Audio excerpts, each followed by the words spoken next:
ইংরেজবাজার শহরে নিরাপত্তা সুনিশ্চিত করার লক্ষ্যে ব্যবসায়ীদের নিয়ে বৈঠক করলেন ইংরেজবাজার থানার আইসি। মালদা শহরে বেড়েই চলেছে বেআইনি মাদক ঠেক। মাঝে মধ্যেই চুরি ডাকাতি খুনের ঘটনায় আতঙ্কিত শহরবাসী। অপ্রীতিকর ঘটনা রুখতে সোমবার রাতে মালদা শহরের রথবাড়ি এলাকায় বাণিজ্য ভবনে বৈঠকের আয়োজন করা হয়। উপস্থিত ছিলেন ইংরেজবাজার থানার নবাগত আইসি সঞ্জয় ঘোষ, টাউনবাবু গৌতম চৌধুরী, মালদা মার্চেন্টস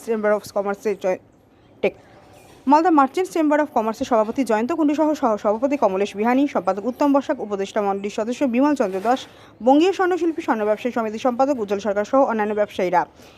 এদিন বৈঠকে আগত মালদা মার্চেন্টস চেম্বার অফ কমার্সের বিভিন্ন শাখা সংগঠনের কার্যকর্তারা বিভিন্ন অভিযোগ তুলে ধরেন আইসির সামনে। প্রত্যেকের অভিযোগ লিপিবদ্ধ করা হয় পুলিশের পক্ষ থেকে। ব্যবসায়ীদের কাছ থেকে শুনে পুলিশ চিহ্নিত করে শহরের বেআইনি মাদক ঠেকগুলি। শহরের বিভিন্ন অসামাজিক কাজকর্ম রুখতে ব্যবসায়ীদের সাহায্য প্রার্থনা করেন ইংরেজবাজার থানার আইসি সঞ্জয় ঘোষ। তিনি তার ব্যক্তিগত মোবাইল নম্বর সহ থানার অন্যান্য অফিসারদের মোবাইল নম্বর শেয়ার করেন ব্যবসায়ীদের কাছে। যে কোনো সমস্যা তাকে ফোন করলেই সমস্যা মেটানোর আশ্বাস দেন ইংলিশবাজার থানার আইসি। তিনি শহরের সমস্ত সোনার দোকানে রাত্রির 8টার মধ্যে বন্ধ রাখার নির্দেশ দেন। মালদা মার্চেন্টস চেম্বার অফ কমার্সের সভাপতি জয়ন্ত কুণ্ডু বলেন, শহরের ক্রাইম ও অসামাজিক কাজকর্ম রোখার উদ্দেশ্যে পুলিশ ব্যবসায়ীদের বৈঠক আয়োজন করা হয়। এর পাশাপাশি শহরের বিভিন্ন এলাকায় যে সমস্ত মাদক ঠেক রয়েছে তার বিরুদ্ধে অভিযান শুরু করা হবে পুলিশের পক্ষ থেকে, এমনটাও জানিয়েছেন। অপরাধের সঙ্গে যদি কোনো ব্যবসায়ী যুক্ত থাকেন তার বিরুদ্ধেও পুলিশ ব্যবস্থা গ্রহণ করলে সেই বিষয়ে তারা কোনো হস্তক্ষেপ করতে পারবে না। অপরাধ দমনে পুলিশের এই উদ্যোগকে সাধুবাদ জানিয়েছেন ব্যবসায়ীরা। মালদা থেকে উজ্জ্বল পালের রিপোর্ট। আমার সম্বন্ধে সবাই জানে হয়তো, আর এইভাবে সুখ্যাতি হলে মানুষের এক্সপেকটেশনটা অনেক বেড়ে যাবে। এটা অ্যাকচুয়ালি পরিচয় পর্বের মধ্যে থাকুক, আমি সেটা চাই। আমার যিনি টাউনবাবু আছেন তিনি মোটামুটি সব বলেই দিলেন।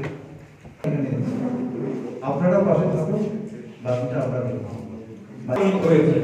আমাদের ভিতরে 4-5টা কটা দোকান আছে। গৌতম স্যার সেটা বললেন, এর আগে যে বলে এসছেন ওটার মধ্যে যাতে ক্লোজ করে দেওয়া হয়। মালদা মার্চেন্ট চেম্বার অফ কমার্সে ইংলিশবাজার থানার আইসি সাহেব এবং টাউনবাবু আমাদের সঙ্গে এসছে। এখানকার প্রত্যেকটা অ্যাসোসিয়েশনের সঙ্গে এখানে বসে মিটিং করলেন। বিশেষ করে আমরা আরজি পার্টি, এটার উপর আমরা জোর দিয়েছি যে আরজি পার্টি প্রত্যেকটা মার্কেটে করা। তার সঙ্গে সঙ্গে আমরা কিছু সিভিক বা পুলিশের একটু সাহায্য চেয়েছি। আমাদের যদি 10টা আরজি পার্টির লোক থাকে কোনো মার্কেটে, সেখানে 5টা যাতে সিভিক থাকে সেটা আমরা চেয়েছি। এর সঙ্গে সঙ্গে কোনো ব্যবসায়ী যদি রাত্রি 11:30টার পরে দোকান খুলে রাখেন, তার দায়িত্ব তার নিজ দায়িত্বে খুলে রাখতে হবে।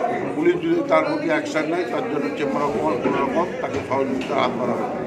এবং সোনার দোকানগুলো আমরা 8টা 8:30টার মধ্যে বন্ধ করার জন্য আবেদন রেখেছি এবং আশা করব এই সোনার দোকানগুলো 8টা 8:30টায় বন্ধ করবে, যেটা পুলিশের সঙ্গে আমরা কোঅপারেশনে হাত বাড়িয়েছি। মালদা জেলা প্রশাসনের সঙ্গে আমরা হাত বাড়িয়েছি এবং আশা করি এবং বিভিন্ন শহরের বিভিন্ন জায়গায় যেখানে মাদকদ্রব্য বিক্রি হচ্ছে এই ব্যাপারে চেম্বার অফ কমার্স কাউরির সঙ্গে কোনো সহযোগিতা হাত বাড়াবে না। যে আমার কোনো ব্যবসায়ী যদি মাদকদ্রব্যের সঙ্গে জড়িত থাকে তাকেও যদি পুলিশ অ্যারেস্ট করে আমরা কোনো রকম তার দায়িত্ব নেব না। আমরা চাই যে শহরটা পরিষ্কার হোক, শহরের মধ্যে থেকে মাদক বর্জন হোক এবং আমাদের জেলার মানুষ যাতে সুস্থ পরিবেশ ফিরে পায়, এটাই মালদা মার্চেন্ট চেম্বারের কাজ।